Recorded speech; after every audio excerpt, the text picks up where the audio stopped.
You've heard the story of Joseph, the dreamer. But what if I told you there's a side of Joseph the Bible never highlighted? A side only ancient manuscripts dare to mention. Hidden for 2,000 years, an old manuscript reveals a shocking twist in Joseph's journey, something that could change how you see him forever.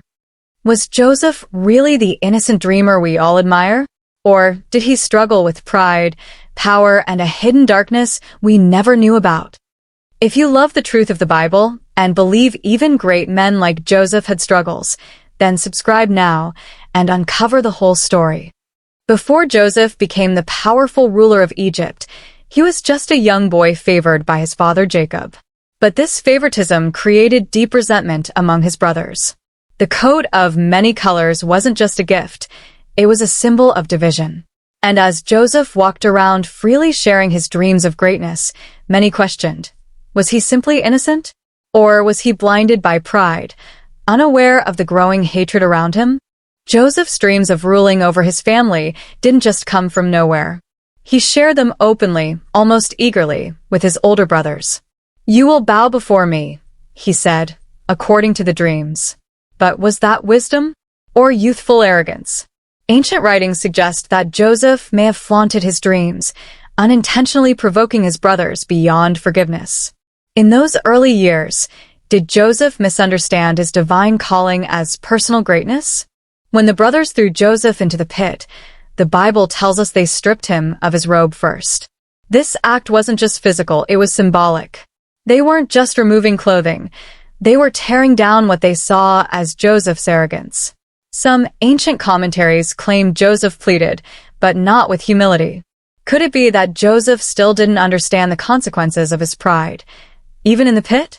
As Joseph was sold into slavery, something shifted. Not just in his circumstances, but in his spirit. In the silence of chains and foreign soil, humility began to form. The boy who once dreamed of thrones now had nothing. And this moment, the lowest point, may have been the start of his transformation. A 2,000-year-old manuscript describes this as the breaking of the prince within, when Joseph's inner pride finally shattered. In Potiphar's house, Joseph rose quickly, but not just because of skill. He learned to serve, to listen, to obey. The proud boy was becoming a wise man. But then came temptation, Potiphar's wife. When she desired him, Joseph refused. Not because he didn't feel tempted, but because he feared God. This wasn't a moment of self-righteousness. It was a moment of hard-won obedience. That's what the old writings say. The man who once sought honor now chose silence and shame to keep his soul clean. Thrown into prison for a crime he didn't commit, Joseph could have become bitter. But the ancient texts reveal that prison became his spiritual school. There, stripped of everything again, he became a listener, a man of quiet strength. He began to interpret dreams, not to elevate himself, but to serve others. This change was crucial. Joseph's gift was no longer about proving his worth, but about helping broken men find hope. One day, Pharaoh had a troubling dream. None of his magicians or wise men could explain it. Then suddenly someone remembered Joseph, the Hebrew prisoner. But before Joseph stood before Pharaoh, he didn't boast. He said something powerful. "It is not in me. God shall give Pharaoh an answer." That humility marked a shift. The proud dreamer now gave credit to God. Ancient sources describe this as Joseph's final test. If pride remained, he would have taken the glory. But instead, he pointed upward. Joseph interprets the dream, 7 years of plenty, then 7 years of famine. But he doesn't stop there. He offers wise counsel on how to prepare. Pharaoh sees something rare, not just knowledge, but discernment and integrity. Joseph is made second in command of Egypt. The same boy once thrown into a pit is now given Pharaoh's ring. But did that power change him again? Ancient manuscripts warn that success can quietly reignite buried pride. Would Joseph stay faithful, or would power consume him? As famine spread, Joseph became the provider for nations. People came from everywhere, including his own brothers. They didn't recognize him, but Joseph did. Instead of revealing himself, he tested them. He hid his identity, spoke harshly, and accused them. Why? Was he still bitter? Or was he searching for something, true repentance? The ancient Jewish commentaries say Joseph feared they hadn't changed. He needed to see if they were the same brothers who once threw him into a pit. Joseph hides a silver cup in Benjamin's bag and accuses him of theft. This final test was harsh. But when Judah stepped forward and offered himself in Benjamin's place, Joseph broke. He wept so loudly the palace heard him. This was the turning point. The ancient texts describe it as the melting of the ruler's heart.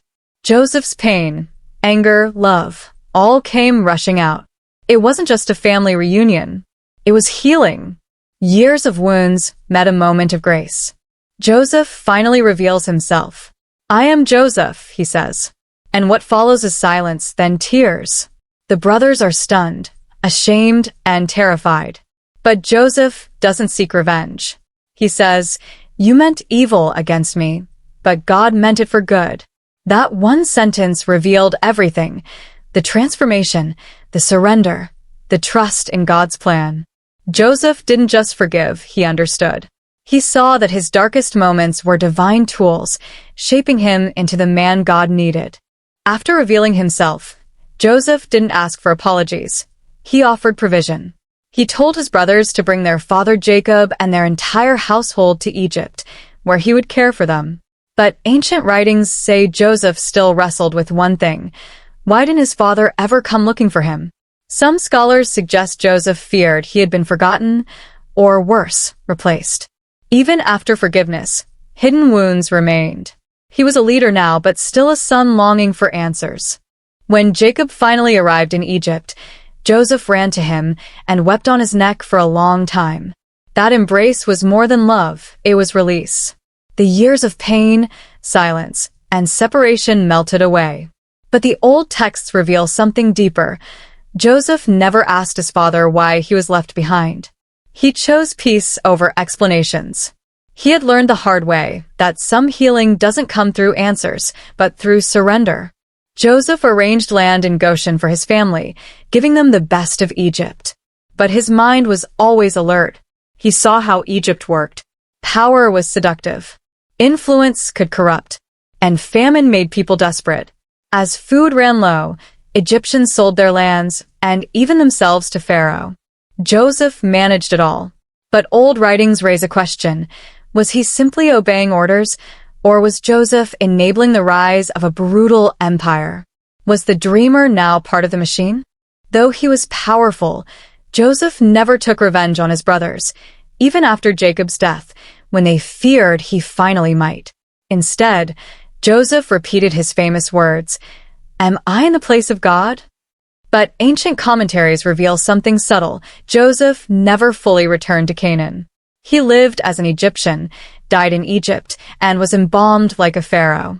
Some rabbis ask, did Joseph lose a part of his Hebrew identity? Was he caught between two worlds, never fully belonging to either? Joseph's final request was simple yet profound. "Carry my bones from here."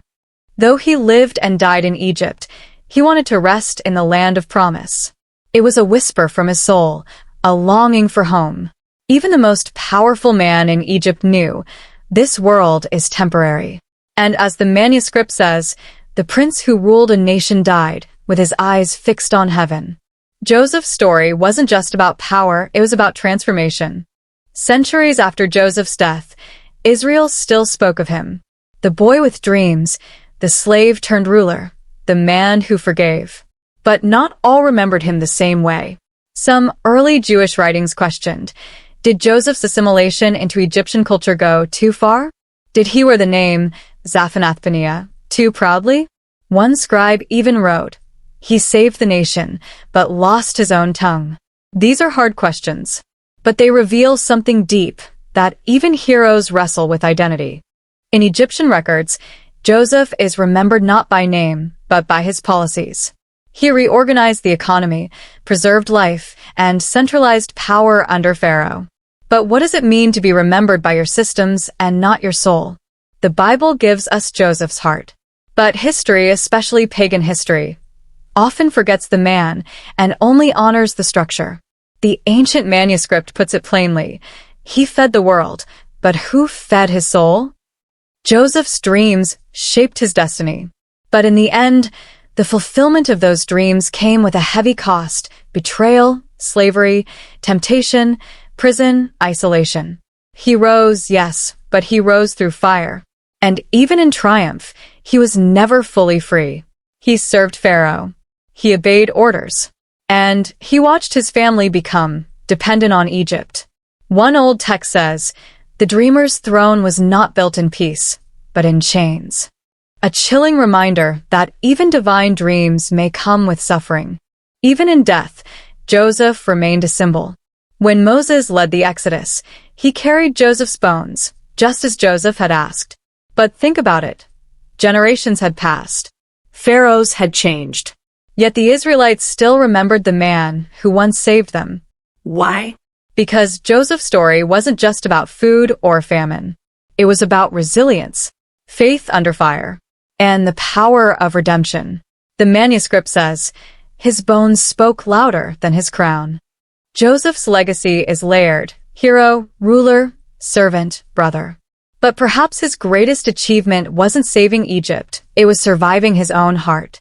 He faced betrayal, power, temptation, loss, and loneliness. And in each moment he chose growth. He stumbled, yes, but he changed. That's why his story still matters. Not because he was perfect, but because he was real. And even after 2,000 years, his humanity still speaks. There's one detail many forget. Joseph never saw his mother Rachel again. She died when he was still young.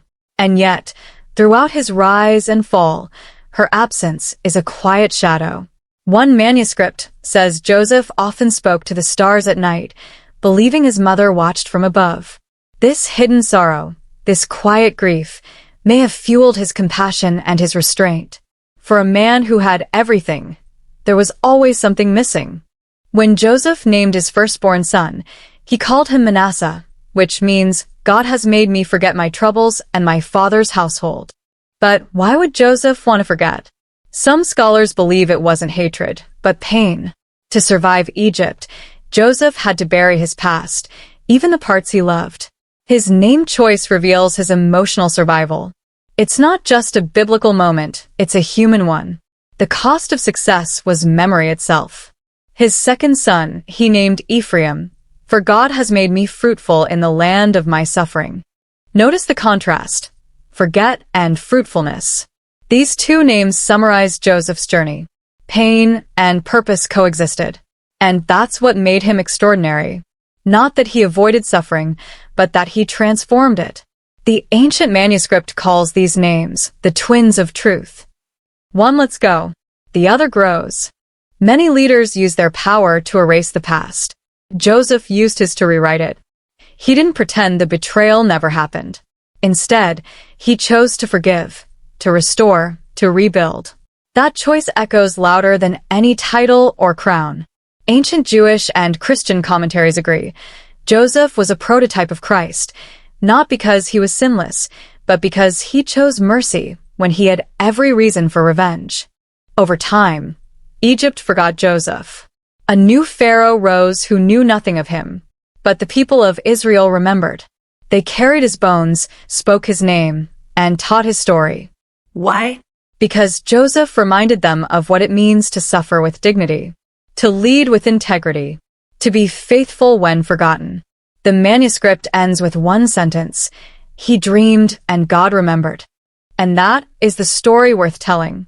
Why did God allow Joseph to suffer so deeply, so early? Betrayed at 17, enslaved in a foreign land, falsely accused and imprisoned. Was it punishment or preparation?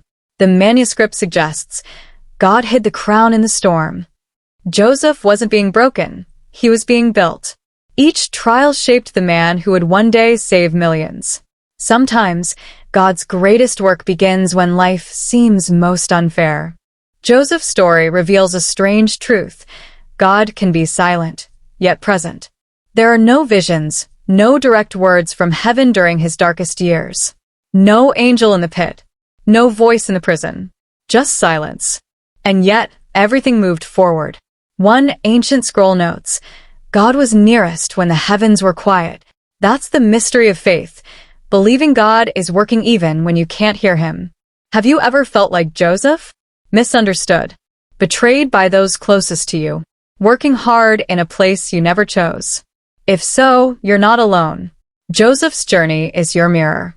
His pain wasn't pointless, it was a path. And his faith didn't remove the suffering. It gave it meaning. That's why his story still changes hearts. Not because he was untouchable, but because he felt what we feel and still trusted. In ancient Jewish tradition, Joseph is known as Yosef HaTzadik, Joseph the Righteous. But righteousness didn't come easily. It was carved through temptation, tears, and time. He was righteous not because he never fell, but because he got back up again. The manuscript says, "The righteous are not born. They are made in the furnace of affliction." Joseph didn't choose his path, but he chose who he would become through it. Joseph's power didn't make him strong. His forgiveness did. The ability to look at the very people who destroyed his youth and say, "I will not harm you." That is divine strength. It's more than kindness. It's a revolution of the heart. Ancient Christian writings see Joseph as a prophetic shadow of Christ, whose greatest act was not the cross, but the forgiveness that came with it.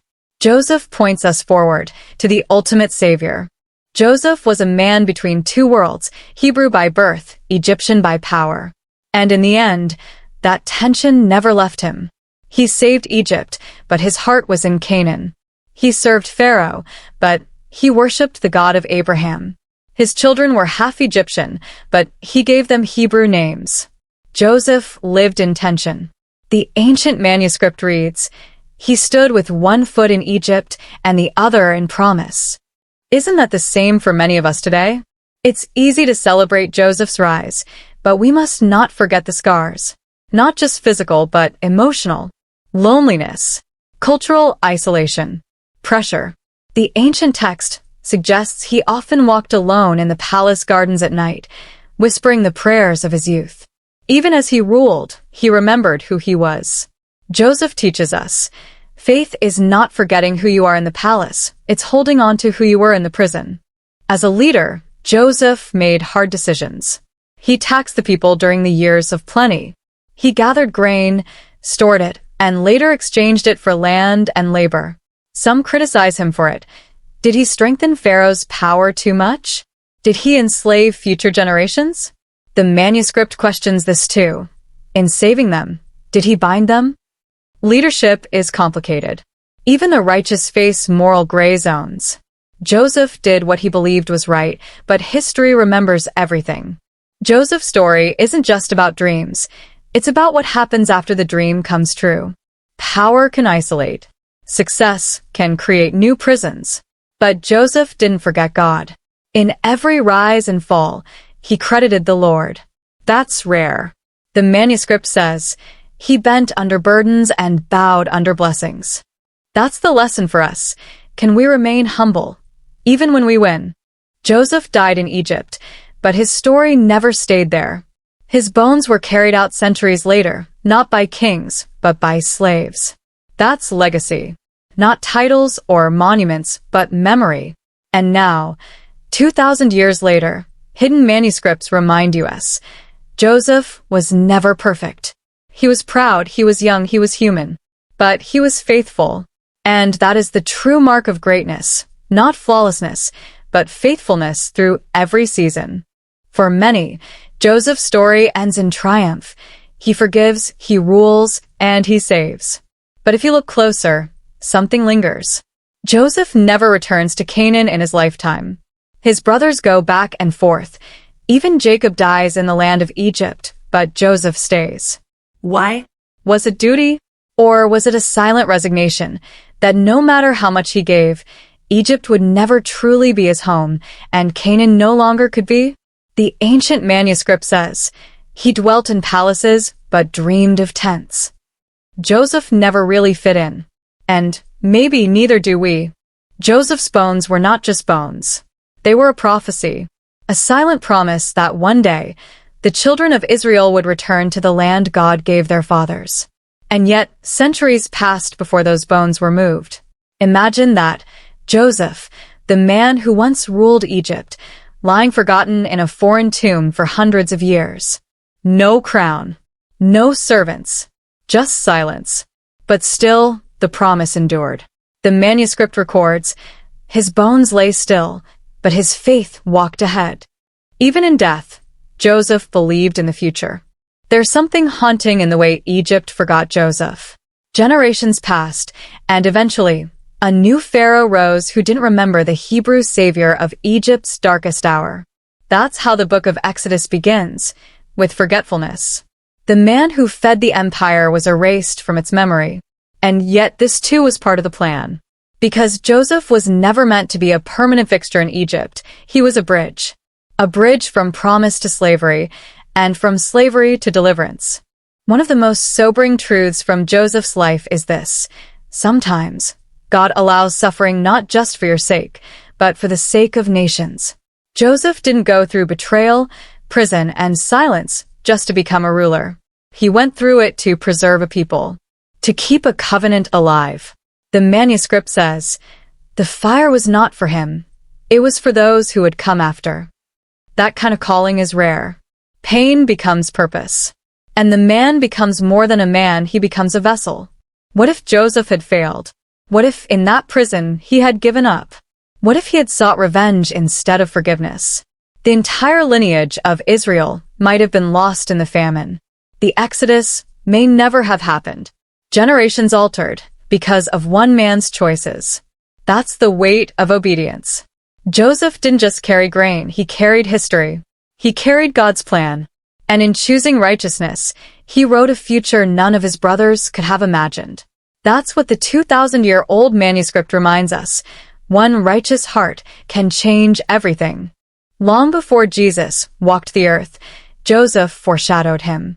The beloved son, rejected by his own, sold for silver, falsely accused, yet exalted to save those who betrayed him. These are not coincidences. Early Christian writers saw in Joseph a shadow of the Messiah, pointing ahead, preparing hearts. One line in the manuscript reads, "The dreamer bore the bruises, so the family could live." Joseph's life wasn't just a survival story, it was a divine preview of grace. What makes Joseph's story so powerful is not just what he did, but who he became. He started as a dreamer, full of self, full of vision, but lacking depth. By the end, he was a man of wisdom, forgiveness, and trust. His pain didn't just refine him, it redefined him. The manuscript puts it poetically. The pit did not bury him, it birthed him. That's what suffering does in the hands of God. It turns boys into men, slaves into leaders, and victims into vessels of glory. The famine didn't just starve Egypt, it tested the world. And in the middle of it stood Joseph, a man who had suffered enough to understand mercy. He didn't just distribute food, he gave dignity. He didn't just rule, he served. And that's where true greatness lies. The ancient scrolls say, he fed nations not with grain alone, but with righteousness. The people didn't remember a king, they remembered a man who saw them, who saved them, who knelt before God when others bowed to gold. There's one part of Joseph's story we often overlook: his silence. In moments when others would shout, he chose restraint. When falsely accused, he did not lash out. When his brothers trembled before him, he wept, not roared. And in that silence, we see strength, not weakness. The manuscript says, the loudest word he ever spoke was tears. That's the kind of leader the world forgets. But heaven remembers. A man of quiet power, a servant with scars, a prince with no pride. Joseph's name may not appear on city walls today. There's no Egyptian monument bearing his face. But that's not how God honors legacy. His greatness lives in the people he saved and the promises he carried. His bones moved with the Exodus. His faith lived in Moses. His story whispered to every generation after. That's the power of a life surrendered. The ancient manuscript closes with these words. He died in Egypt. But he lives wherever trust is greater than fear. As Israel grew in number, Joseph's name slowly faded from Egypt's memory. The pharaoh who once honored him was gone. A new regime rose, a ruler who feared the growing Hebrew population and knew nothing of the man who once saved the land from starvation. It's a chilling reminder that human power is temporary. Even those who bless nations can be forgotten in time. But the manuscript offers this counterpoint. What Egypt forgot, heaven remembered. Joseph's legacy wasn't built for monuments. It was built for eternity. When Moses came centuries later, one of his first acts was to carry Joseph's bones out of Egypt. Think about that. Before crossing the Red Sea, before Mount Sinai, before the Ten Commandments, Moses honored a promise made by a man who had been dead for 400 years. That's not just respect. That's prophecy fulfilled. The manuscript says, "The one who fed Egypt now fed the Exodus." Joseph's body led the people forward, not because of who he was, but because of what God had done through him. Joseph's forgiveness of his brothers is one of the most powerful acts in Scripture. But it wasn't easy. The manuscript reveals something many overlook. Joseph didn't forgive right away. He tested. He wept in secret. He wrestled internally. Forgiveness took time. And that's encouraging, because real forgiveness isn't always instant. It's a process. It requires death to self. Joseph shows us that even righteous people struggle with letting go. But when they do, heaven moves. Throughout his life, Joseph had power. Over slaves. Over grain. Over nations. But the one thing he never tried to control was God's timing. He waited 13 years for the dream to manifest. He stayed silent in prison. He never demanded a fast answer. That patience, rooted in trust, is what made Joseph dangerous in the best way. The manuscript reads, "The man who waits on God cannot be moved by men." Joseph's delay was not punishment. It was preparation. Joseph never became bitter. That may be his most overlooked miracle. He had every reason to curse God. His dreams cost him everything. His brothers betrayed him. His reputation was destroyed. But instead of asking, "Why me?" Joseph chose to ask, "What now?" That shift between bitterness and purpose is where destiny lives. The manuscript puts it this way: he drank the cup of sorrow, but tasted the sweetness of trust. Joseph shows us that pain doesn't have to poison. It can purify. There's a chilling but powerful moment hidden in Joseph's reunion with his brothers. He asks them, "Is my father still alive?" It sounds simple, but behind that question is a lifetime of silence. For over 20 years, no one sent word. No letters. No rescue. And yet, Joseph didn't let that absence harden his heart. The manuscript describes it this way: the son who was forgotten still remembered love. That's the beauty of Joseph. He chose grace over grudges, even when the silence hurt more than the betrayal. Joseph's role as governor was more than political, it was priestly. He interceded for people in crisis, stewarded resources during judgment, and preserved life during death. One ancient Christian manuscript says, "Joseph was Pharaoh's right hand, but God's hand never left Joseph." That's why his influence lasted so long. He didn't just move grain, he moved hope. That's leadership. Not control, but compassion. Not ego, but endurance. He lived out what every leader should be, a servant with vision. There's a mystery in Joseph's final days. Though he ruled Egypt, he gave one request before dying: "Don't leave me here." Why did that matter so much? Because Joseph never saw Egypt as home. He wore their clothes, spoke their tongue, ruled their land, but his heart was always tied to a greater promise. He believed what Abraham believed, that God would not leave his people in a foreign land forever. The manuscript whispers, the body stayed, but the faith traveled. Even in death, Joseph chose destiny over comfort.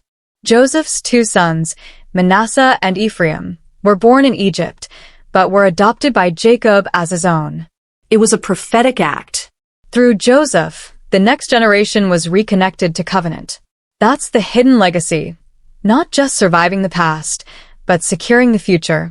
Ancient rabbis said, Joseph rescued his brothers from famine, but rescued his sons from Egypt. He didn't just succeed, he passed the flame.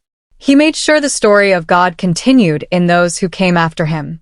What if Joseph had chosen bitterness? What if, after prison, he had cursed God and walked away? Egypt might have survived, but Israel would have vanished. That's the power of personal choices. The manuscript says, "One man's mercy preserved a nation." Joseph didn't just save lives, he saved legacy. He chose forgiveness over vengeance, Purpose over pain. faith over fear. And because of that, we still speak his name, not as a forgotten ruler of Egypt, but as a servant of the living God. One of the most heartbreaking mysteries in Joseph's story is how silent Jacob was during Joseph's years in Egypt. Did he know? Did he ever suspect the truth? The manuscript suggests something haunting. Jacob mourned a son who was alive. Joseph ruled a land, but felt orphaned. Both father and son suffered, separated not by death, but by deception. And that's the cost of lies. They don't just break trust, they break destinies. Yet even in that silence, God was preparing a reunion more powerful than any explanation. When Jacob finally reunites with Joseph, he says, "Now I can die, since I have seen your face." That moment wasn't just emotional, it was prophetic. Jacob saw in Joseph the faithfulness of God. A son thought dead was alive. A dream thought forgotten was fulfilled. The manuscript notes, in Joseph's eyes, Jacob saw the promise of God still burning. That reunion wasn't just between father and son, it was between faith and fulfillment, between heaven's silence and heaven's smile. When Jacob blesses Joseph's sons, something unexpected happens. He crosses his arms. The older, Manasseh, is bypassed. The younger, Ephraim, receives the greater blessing. Why? Because God doesn't follow birth order. He follows heart order. The manuscript says, Joseph tried to arrange the blessing, but God had already arranged the future. That moment reminds us, God's ways often confuse us, but they never fail. Joseph submitted, not because he understood, but because he trusted. Joseph wept often. He wept when he saw his brothers. He wept when he heard them speak of guilt. He wept when he embraced Benjamin. He wept when Jacob died. In fact, Joseph is the most tearful figure in Genesis. But these weren't weak tears. They were sacred. They proved that you can lead and still feel, rule and still break. The manuscript says, his crown never dried his tears because his heart never forgot the pit. That's real strength, a tender heart wrapped in divine authority. Joseph's greatest victory wasn't over famine or Pharaoh, it was over himself. Pride could have ruined him. Bitterness could have consumed him. Power could have changed him. But none of those things did. Instead, he emerged wiser, softer, deeper. The ancient scrolls say, the boy who dreamed ruled, but the man who forgave lived. That's the kind of legacy we need today. Not more rulers, not more dreamers, but more forgivers. More men and women who let God write the final chapter. There's a subtle heartbreak in the way Joseph's life ends. He never returned to Canaan. He died in Egypt, not in a land of promise. Even though he begged his people to carry his bones back, he never walked that soil again. The manuscript calls it a burial in faith. He lived in a land that wasn't his and died believing in a God he couldn't fully see. That's the essence of faith. Trusting in a future you won't touch with your own hands, but preparing the way for those who will. Joseph may not have written any psalms or fought any giants, but his quiet obedience shaped nations. His strength wasn't loud, it was loyal. And that's why God used him. The 2,000-year-old manuscript records an ancient Hebrew proverb, the silent servant builds what empires cannot. While pharaohs rose and fell, Joseph's name became a legacy of faith, leadership, and forgiveness. He proved that you don't need a sword to change history, just a heart that won't quit on God. In the end, Joseph's story asks us one question. What will we do with our pain? Will we pass it on or lay it down? Joseph chose to end the cycle. His brothers handed him pain. Potiphar's wife handed him injustice. Egypt handed him loneliness.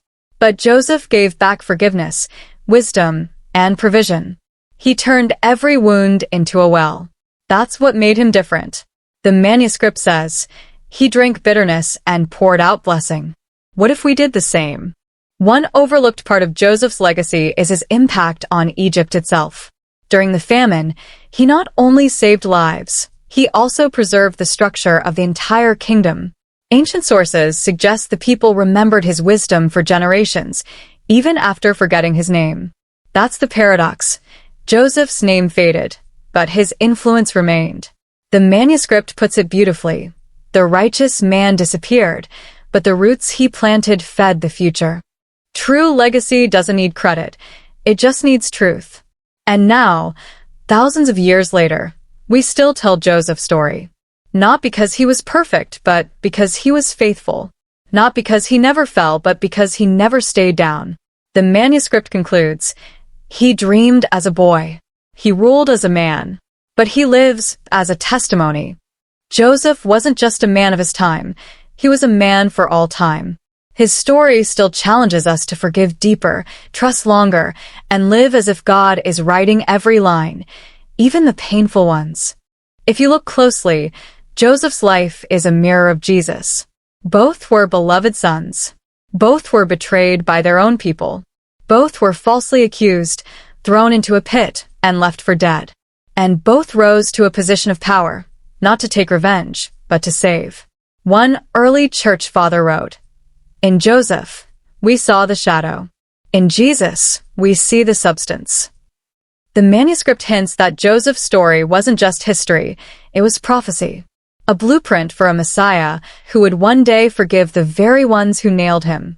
Have you ever wondered why Joseph didn't reveal himself to his brothers right away? He had the power. He had the proof. But still he waited. The manuscript reveals something shocking. He waited not for confession, but for transformation. Joseph didn't just want to rescue them. He wanted to see if their hearts had changed. And when Judah offered himself in Benjamin's place, Joseph finally wept. That's the power of repentance. It opens the door to restoration. Joseph had the authority to punish, and the reason. But when he stood before his guilty brothers, he said something unexpected. "You meant it for evil, but God meant it for good." That sentence alone redefined suffering. The manuscript calls it a divine reversal.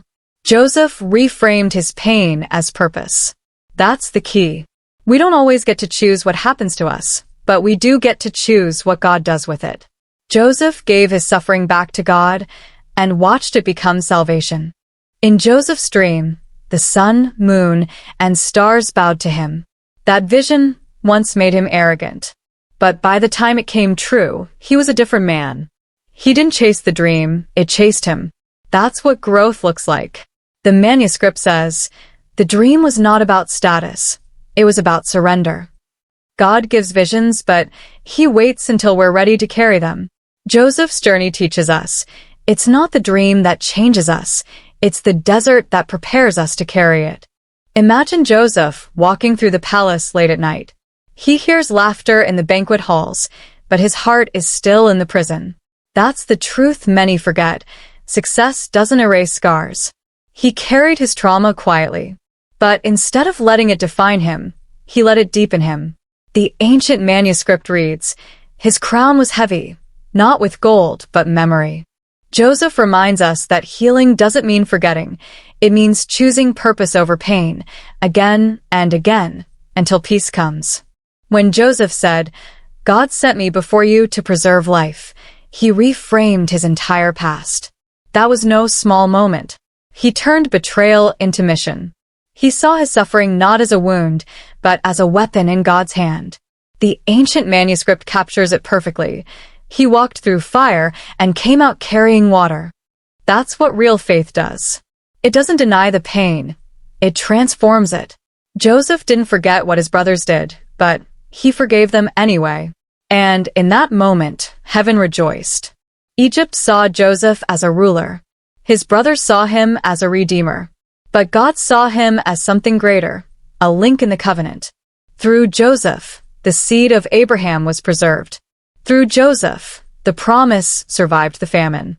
The manuscript says, he held no scroll, yet carried the promise in his bones. This wasn't about one man's power. It was about God's plan never failing, even when it seems buried beneath injustice, grief, or silence. That's what makes Joseph's story eternal. Joseph's silence in some of the most painful moments is what makes his faith so rare. He didn't scream in the pit. He didn't lash out in prison. He didn't defend himself before Pharaoh. The manuscript whispers. He trusted the silence more than his own voice. That's deep trust, when you believe God is speaking even when you hear nothing. In a world full of noise and retaliation, Joseph teaches us the sacred strength of stillness. That's where character is forged, in quiet surrender. Before he died, Joseph made Israel swear, "Take my bones with you, not riches, not titles, just his bones." Why? Because even in death, he believed in the promise.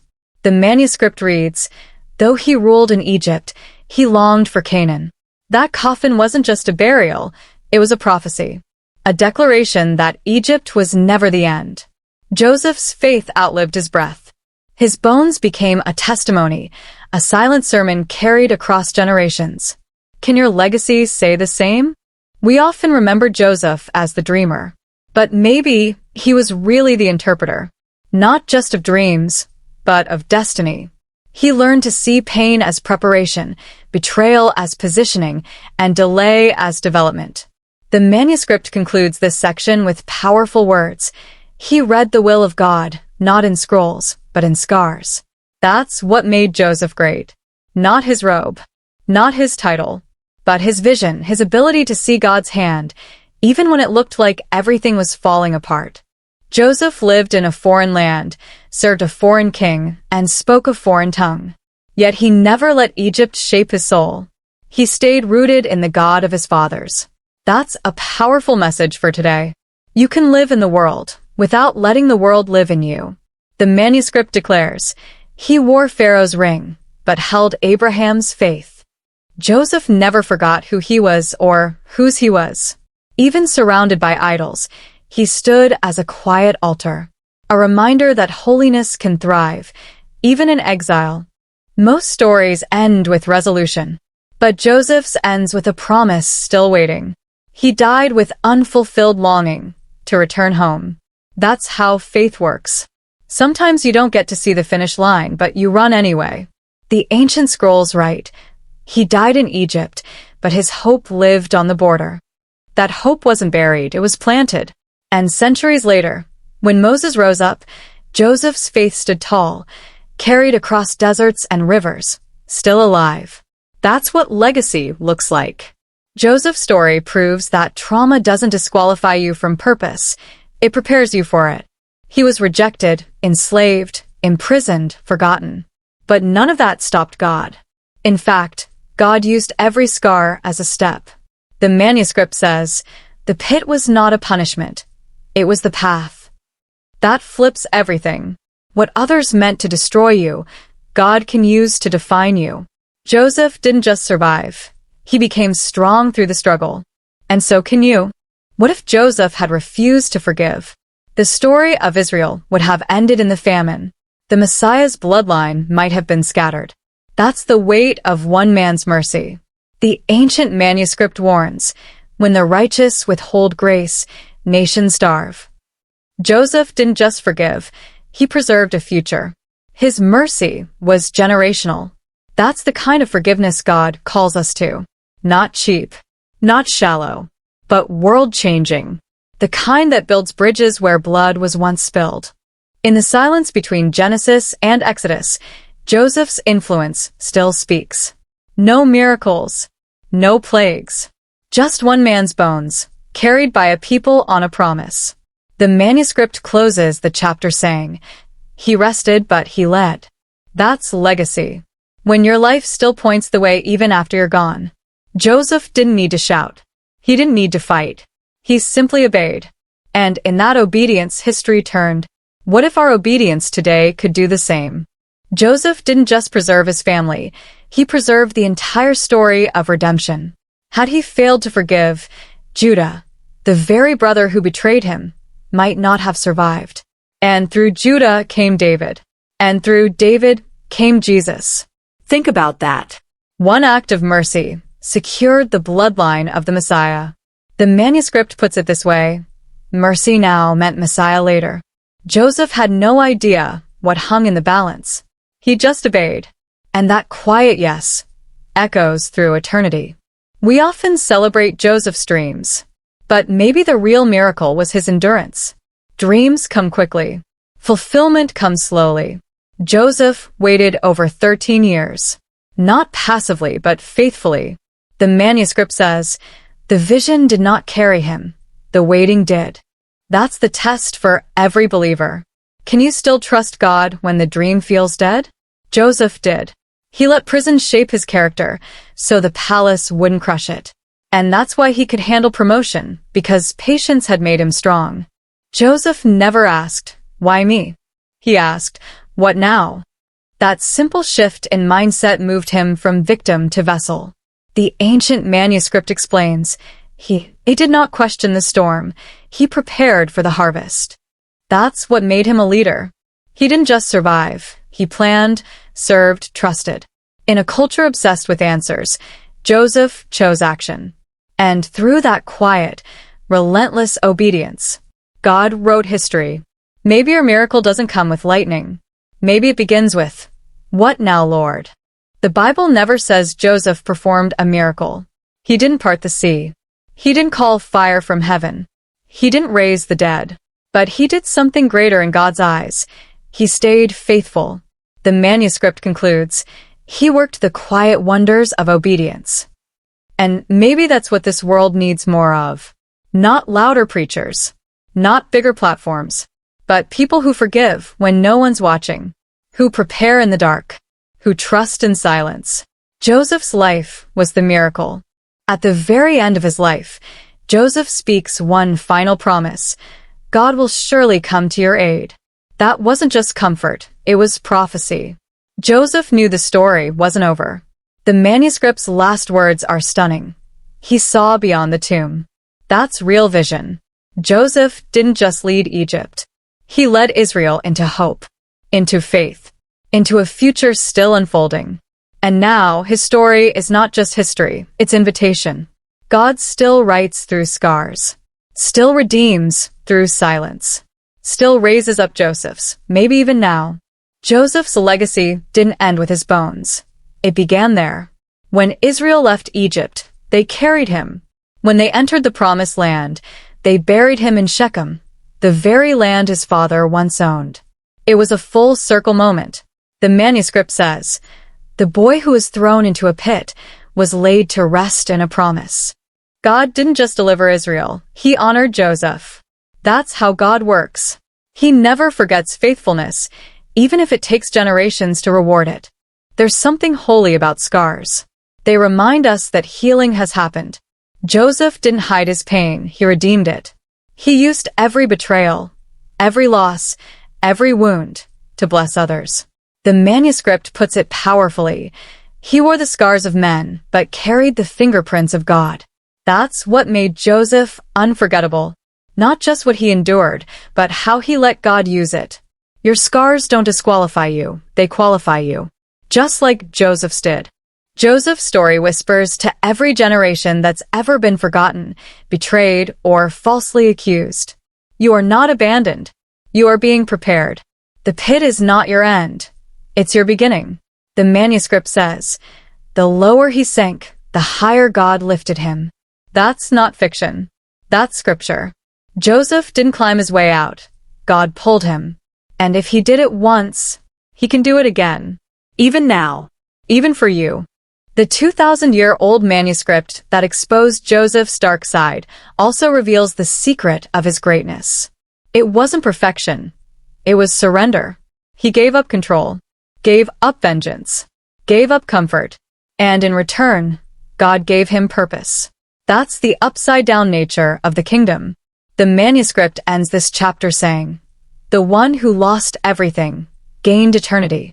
Joseph gave up his dream to serve God's. And in the end, he lived the dream that mattered most. Joseph's story is not just ancient, it's alive. Every person who's ever asked why me is standing where Joseph once stood. And the answer is the same, because God sees what's ahead. He lets you be broken now so you can be a bridge later. The manuscript puts it in poetic form. The cracked vessel pours the sweetest wine. You were never forgotten, just hidden, until it was time. Joseph wasn't lucky. He was chosen. And maybe you are too. Joseph's robe was taken from him twice, once by his brothers, once by Potiphar's wife. But in the end, God clothed him in glory. The manuscript says, they stripped him in anger, but heaven robed him in honor. Your dignity isn't in what people give you, it's in what God covers you with. Joseph lost everything people could take, but held on to what only God can give. That's the real power. Not what's on you, but what's in you. When Joseph looked back, he didn't see a tragedy. He saw a testimony. That's maturity. That's grace. He stopped asking, why did they hurt me? And started asking, how did God use it? The manuscript declares, the dream was not the gift, perspective was. Joseph lived long enough to see what most people miss, that God's hand was always there, even in the pain, even in the silence. And now, his life is proof that purpose is greater than pain. The most shocking part of Joseph's dark side is how God used it. His flaws didn't stop God, they became part of the story. His pride, as a youth, his manipulation of his brothers, his emotional isolation. And yet, the manuscript whispers, even his shadows became maps for others. That's redemption. Not erasing your dark side, but using it to light someone else's way. Joseph teaches us, God doesn't just restore, he repurposes. Joseph's life didn't change just Egypt, it changed eternity. His story laid the groundwork for Israel's survival, for Judah's bloodline, for Jesus' coming. One obedient man saved an entire people.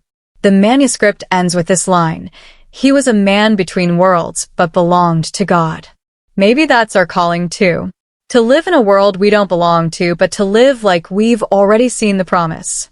Joseph did. And it changed everything. Joseph's bones were buried. But his story is not. It lives in every act of mercy, every step of faith, every dream that refuses to die. The manuscript closes with this promise. The dreamer died, but the dream became eternal. And now it's your turn. To forgive. To trust. To rise from the pit. Joseph's life was a preview of Jesus, a prophecy in flesh, and a call to all of us. So, what will you do with your pain? What will you do with your dream? Maybe your story is just beginning.